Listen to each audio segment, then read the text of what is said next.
اے برگزیدہ ہستی جس کا احترام ہم سب پر فرض ہے۔ ایک آدمی نے کہا، کیا تو یہ کہہ رہا ہے کہ ہم سوڈان کے اس بادشاہ کے وفادار ہو جائیں جو ہمارے رسول صلی اللہ علیہ وآلہ وسلم کو نہیں مانتا؟ یہ آدمی ان تینوں میں سے ایک تھا جو آگے بڑھے تھے اور گر پڑے تھے۔ خدا کی آواز نے کہا ہے کہ یہ بادشاہ جو کافر ہے مسلمان ہو جائے گا۔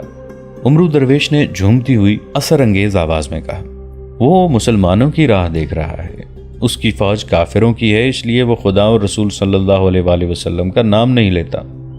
تم سب جاؤ، تلواریں اور برچیاں تیر کمان لے کر جاؤ، اونٹوں اور گھوڑوں پر سوار ہو کر جاؤ اور اسے بتاؤ کہ تم اس کے محافظ ہو، تم سوڈان کے بیٹے ہو۔ میں نے خدا سے کہا ہے کہ میری زبان سے یہ بات کوئی نہیں مانے گا، میرے مسلمان بھائی مجھے قتل کر دیں گے۔ خدا کی آواز جو درخت کے پتوں میں اٹکی ہوئی روشنی سے آ رہی تھی، اس نے کہا کہ ہمارے سوا پانی کو کون آگ لگا سکتا ہے؟ جا، ہم نے یہ طاقت تجھے اس شہادت کے لیے دے دی کہ لوگ تیری آواز کو ہماری آواز سمجھیں۔ کوئی انسان پانی کو آگ نہیں لگا سکتا۔ پھر روشنی سے آواز آئی کہ اگر تیری آواز کو لوگ پھر بھی باطل جانیں تو انہیں رات کو اپنے پاس بلا، میں انہیں وہی جلوہ دکھاؤں گا جو موسیٰ کو کوہ طور پر دکھایا تھا۔ کیا تم طور کا جلوہ دیکھ کر حق کی آواز کو مانو گے؟ عمرو درویش نے پوچھا۔ ہاں اے خدا کے الچی، ان تین آدمیوں میں سے ایک نے کہا، اگر تو ہمیں طور کا جلوہ دکھا دے تو ہم تیری آواز کو خدا کی آواز مان لیں گے۔ جاؤ، عمرو درویش نے زمین پر غصے سے ہاتھ مار کر کہا، چلے جاؤ، اس وقت آنا جب سورج اپنے شعلے پہاڑوں کے پیچھے لے جائے گا اور آسمان پر ستاروں کی قندیلیں روشن ہو جائیں گی۔ جاؤ۔ لوگ جب واپس ہو گئے تو ان کے دلوں میں کوئی شک نہیں تھا۔ جاتے جاتے وہ 4-4 5-5 کی ٹولیوں میں ہو گئے۔ انسانی فطرت کی کمزوریاں ابھر آئیں، عقیدے دب گئے، جذبے سرد ہو گئے اور جذبات بھڑک اٹھے۔ یہ سیدھے سادے پسماندہ لوگ تھے۔ سنسنی خیزی نے ان کی عقل کا رخ پھیر دیا۔ عمرو درویش کے الفاظ میں کچھ اثر تھا یا نہیں، لوگوں نے اس اثر کو قبول کیا جو اس کی آواز میں اور اس کے بولنے کے انداز میں تھا۔ ان لوگوں میں سے اگر کسی نے شک کا اظہار کیا تو کسی نہ کسی نے کہہ دیا، کیا تم پانی کو آگ لگا سکتے ہو؟ ابھی رات کو طور کا جلوہ دیکھنا باقی تھا۔ یہ لوگ مشی کو جن سمجھ رہے تھے جس کا انہوں نے صاف الفاظ میں اظہار کیا۔ یہ وہ مسلمان تھے جنہوں نے سوڈان کی غیر مسلم شہنشاہی کو خوف زدہ کر رکھا تھا۔ سوڈان کی فوجوں کو انہوں نے اس پہاڑی خطے میں بے بس کر کے پسپا کر دیا تھا۔ وہ خدا اور رسول صلی اللہ علیہ وآلہ وسلم کے پرستار اور صلاح الدین ایوبی کے شیدائی تھے۔ سوڈان کے باشندے ہوتے ہوئے وہ اپنے کوہستانی خطے کو آزاد اسلامی ریاست کہتے تھے، مگر الفاظ کی سنسنی اور چاشنی اور وجد آفرینی نے انہیں راہ سے بے راہ کر دیا اور ان کی سوچیں بھٹکنے لگیں۔ جنہوں نے فوج کو پسپا کیا تھا ان کے عقیدے پر صرف ایک انسان نے دلکش وار کیا تو ان کے ہتھیار گر پڑے۔ یہ لوگ جدھر گئے افواہیں پھیلاتے گئے۔ انہوں نے جو دیکھا اور جو سنا اسے اور زیادہ دل نشین بنانے کے لیے اضافے کرتے گئے۔ مجھے یہ خطرہ پریشان کر رہا ہے کہ سوڈانی مسلمان سنسنی خیز توہمات کے آگے ہتھیار ڈال دیں گے۔ یہ آواز سلطان صلاح الدین ایوبی کی تھی جو سوڈان سے بہت ہی دور فلسطین کی دہلیز پر ایک چٹان کے دامن میں اپنے مشیروں اور سالاروں کے درمیان بیٹھے تھے۔ العادل کا بھیجا ہوا قاصد ان کے پاس پہنچ گیا تھا۔ انہوں نے العادل کا پیغام پڑھ لیا تھا۔ مصر کی انٹیلیجنس یعنی شعبہ جاسوسی اور سراغ رسانی نے سوڈانی مسلمانوں کے متعلق پوری اطلاع مصر کے قائم مقام امیر العادل کو دی تھی، جو العادل نے سلطان ایوبی کے نام ایک پیغام میں لکھ کر بھیجی تھی۔ اس میں یہ بھی لکھا تھا کہ علی بن سفیان تاجروں کے بھیس میں سوڈان جا رہا ہے۔ پیغام میں العادل نے سلطان ایوبی سے پوچھا تھا کہ سوڈانی مسلمانوں کے پہاڑی خطے میں اپنے چھاپا مار بھیجے جائیں یا نہیں۔ اس نے اس خدشے کا اظہار بھی کیا تھا کہ ہم چھاپا مار چوری چھپے بھیجیں گے، اگر سوڈانی حکومت کو پتہ چل گیا تو کھلی جنگ ہو سکتی ہے، جبکہ ہماری زیادہ تر فوج عرب میں لڑ رہی ہے۔ پیغام میں تفصیل سے لکھا گیا تھا کہ سوڈانی حکومت مسلمانوں کو اپنا وفادار بنانے کے لیے ہمارے جنگی قیدیوں کو استعمال کرنے کی کوشش کر رہی ہے۔ سلطان ایوبی نے یہ پیغام پڑھ کر اپنی ہائی کمانڈ کے سالاروں اور مشیروں کو سنایا اور کہا، سوڈان کے یہ مسلمان سوڈان کی فوج کے لیے قہر الہی ہیں۔ تم سب دیکھ رہے ہو کہ ان میں سے جتنے ہماری فوج میں سے ہیں وہ کس بے جگری اور جذبے سے لڑتے ہیں، مگر دشمن جب انہیں طلسماتی الفاظ میں الجھاتا اور ذہن کو خیالی عیاشی کی طرف مائل کرتا ہے تو وہ ریت کے بت بن جاتے ہیں۔ العادل نے لکھا تو نہیں کہ صلیبی سوڈانوں کے مسلمان علاقے میں کردار کشی اور ذہنی تخریب کاری کر رہے ہیں، لیکن تم سب صلیبیوں کو جانتے ہو، وہ اس فن کے ماہر ہیں۔ مجھے معلوم ہے کہ سوڈانیوں کے پاس صلیبی مشیر موجود ہیں، وہ ذہنی تخریب کاری ضرور کریں گے۔ سلطان ایوبی نے علادل کے قاصد کو کھانے اور آرام کے لیے بھیج دیا اور کاتب کو بلا کر پیغام کا جواب لکھوانے لگے۔ انہوں نے لکھوایا: میرے عزیز بھائی العادل، خدائے عز و جل تمہارا حامی و ناصر ہو۔ تمہارے پیغام نے سوڈان کے مسلمانوں کے متعلق صورتحال واضح کر دی ہے۔ تمہیں حیران نہیں ہونا چاہیے۔ تم جانتے ہو کہ کفار اسلام کا خاتمہ چاہتے ہیں۔ وہ ہر حربہ اور ہر ہتھ کنڈا استعمال کر رہے ہیں۔ میں اس اقدام کی تعریف کرتا ہوں کہ علی بن سفیان سوڈان چلا گیا ہے اور تم نے اسے جانے کی اجازت دے دی ہے۔ اللہ علی بن سفیان کی مدد کرے، وہ نہایت ہوشیار اور مستعد سراغ رساں ہے، پتھروں کے اندر سے بھی بھید نکال لاتا ہے۔ وہ واپس آ کر تمہیں بتائے گا کہ وہاں کی صورتحال کیا ہے اور اس کے مطابق کیا کارروائی کرنی چاہیے۔ تم نے مجھ سے پوچھا ہے کہ سوڈان کے مسلمانوں کو چھاپہ ماروں کی مدد دی جائے یا نہیں۔ تم نے اس خطرے کا بھی اظہار کیا ہے کہ چھاپہ مار بھیجے تو سوڈانی جوابی کارروائی کریں گے جو کھلی جنگ کی صورت بھی اختیار کر سکتی ہے۔ تم نے اچھا کیا ہے کہ میری اجازت ضروری سمجھی ہے، لیکن میں تمہیں خبردار کرنا ضروری سمجھتا ہوں کہ اگر کبھی حالات ہنگامی ہو جائیں تو میری اجازت لینے میں وقت ضائع نہ کرنا۔ تمہیں یہ معلوم ہو گیا تھا کہ سوڈان کے قید خانے کے ایک سپاہی نے سوڈانی فوج کے 2 کمانداروں کو قتل کر کے مسلمانوں کے ہاں پناہ لی اور اسلام قبول کر لیا ہے، اور تمہیں یہ بھی معلوم ہو گیا تھا کہ سوڈانی ہمارے قیدیوں کو ہمارے خلاف تیار کرنے کی کوشش کر رہے ہیں، اور ہمارے اسحاق نامی ایک کمانڈر کی بیوی اور بیٹی تک کو انہوں نے دھوکے سے اغوا کرنے کی کوشش کی ہے۔ تو تمہیں سمجھ آنا چاہیے تھا کہ سوڈانی مسلمانوں میں کچھ غدار بھی ہیں۔ ان حالات میں تمہیں فوری طور پر چھاپہ ماروں کی کچھ نفری تاجروں اور مسافروں کے بھیس میں سوڈانی سرحد میں داخل کر دینی چاہیے تھی۔ تاہم علی بن سفیان کا چلے جانا قابل تعریف ہے۔ میرے عزیز بھائی، یہ ایک اہم مسئلہ ہے کہ ہمارے پاس فوج توڑی ہے اور ہم دوسرا محاذ کھولنے کے قابل نہیں، لیکن قرآن کے اس فرمان سے گریز نہ کرو کہ کسی بھی خطے میں مسلمانوں پر کفار ظلم و تشدد کر رہے ہوں یا انہیں لالچ سے یا دھوکے سے عقیدوں سے گمراہ کر رہے ہوں اور ان کا قومی وقار اور دین و ایمان خطرے میں ڈال دیا گیا ہو تو تمام دنیا کے مسلمانوں پر جہاد فرض ہو جاتا ہے۔ میں کئی بار کہہ چکا ہوں کہ سلطنت اسلامیہ کی کوئی سرحد نہیں۔ اسلام کے تحفظ کے لیے ہم کسی بھی ملک کی سرحد میں داخل ہو سکتے ہیں۔ تم جانتے ہو کہ ہم نے سوڈانی مسلمانوں کو اپنے چھاپہ مار دے رکھے ہیں جو ان کے ساتھ کاشتکاروں کے روپ میں رہتے ہیں۔ ہم سوڈانی مسلمانوں کو جنگی سامان بھی دیتے ہیں۔ اگر تم ضرورت محسوس کرو تو انہیں اور زیادہ مدد دو۔ اگر سوڈانی اپنی سرحد بند کرنے کے لیے مصر پر فوج کشی کریں تو گھبرا نہ جانا۔ تم تھوڑی سی فوج سے کئی گنا فوج کا مقابلہ کر سکتے ہو۔ تم ان کا ایک حملہ تباہ کر چکے ہو، دوسرا بھی تباہ کر لو گے۔ سامنے کی ٹکر نہ لینا، دشمن کو وہاں گھسیٹ لینا جہاں تم کم تعداد سے زیادہ نقصان کر سکو۔ چھاپہ ماروں کا استعمال زیادہ کرنا اور دشمن کی رسد کاٹنے کا انتظام کرنا۔ تمہاری آدھی جنگ علی بن سفیان کے جاسوس جیت لیں گے، لیکن مجھے توقع نہیں کہ سوڈانی حملے کی حماقت کریں گے۔ اگر ان کے صلیبی مشیروں نے عقل سے کام لیا تو وہ حملے کی بجائے اپنے پہاڑی علاقوں کے مسلمانوں کو اپنے ساتھ ملانے کی کوشش کریں گے۔ اگر مسلمان ان کے وفادار ہو گئے اور ان کی فوج میں شامل ہو گئے تو وہ ہر خطرہ مول لے سکتے ہیں۔ اس لیے تمہاری کوشش یہ ہونی چاہیے کہ مسلمان ان کی ذہنی تخریب کاری کا شکار نہ ہوں۔ میں وہی بات دہراؤں گا جو 100 بار کہہ چکا ہوں۔ مسلمان میدان جنگ میں شکست دیا کرتا ہے، شکست کھایا نہیں کرتا، مگر اس کے جذبات میں جب حیوانی جذبہ بیدار کر دیا جاتا ہے تو وہ تلوار اٹھا کر پھینک دیتا ہے۔ ملت اسلامیہ کو جب بھی زوال آیا اسی جذبے کی بدولت آئے گا۔ ہمارا دشمن ہماری قوم میں یہی آگ بھڑکا رہا ہے۔ اس طرح ہم بیک وقت 2 محاذوں پر لڑ رہے ہیں، ایک زمین کے اوپر ہے، دوسرا زمین کے نیچے۔ ہمارا دشمن ہمیں زہر میں بجھے ہوئے تیروں سے نہیں مار سکا، اب وہ ہمیں زبان کی مٹھاس اور الفاظ کے جادو سے بیکار اور مفلوج کر رہا ہے۔ یہ بڑا ہی خطرناک محاذ ہے، ہوشیار رہنا میرے عزیز بھائی۔ یہاں کے حالات سازگار ہیں، دشمن بری طرح بکھرا ہوا ہے۔ میں اسے مرکزیت اور اجتماع کی مہلت نہیں دوں گا۔ اللہ کی مدد ملتی رہی تو میں حلب لے لوں گا۔ مقابلہ شاید اب بھی سخت ہو، لیکن میں نے کچھ اور انتظامات کر لیے ہیں۔ صلیبی ابھی سامنے نہیں آئے، شاید ابھی سامنے آئیں گے بھی نہیں۔ وہ بھائیوں کو آپس میں لڑا کر تماشا دیکھ رہے ہیں۔ اگر ان کا دشمن آپس میں ہی لڑ لڑ کر مر جائے تو انہیں سامنے آنے کی کیا ضرورت ہے؟ اللہ تمہاری مدد کرے۔ مجھے امید ہے کہ تم گھبراؤ گے نہیں۔ خدا حافظ۔ جس وقت سلطان صلاح الدین ایوبی نے یہ پیغام قاصد کو دے کر روانہ کیا، اس وقت عمرو درویش کے خیمے میں وہ 3 آدمی بیٹھے ہوئے تھے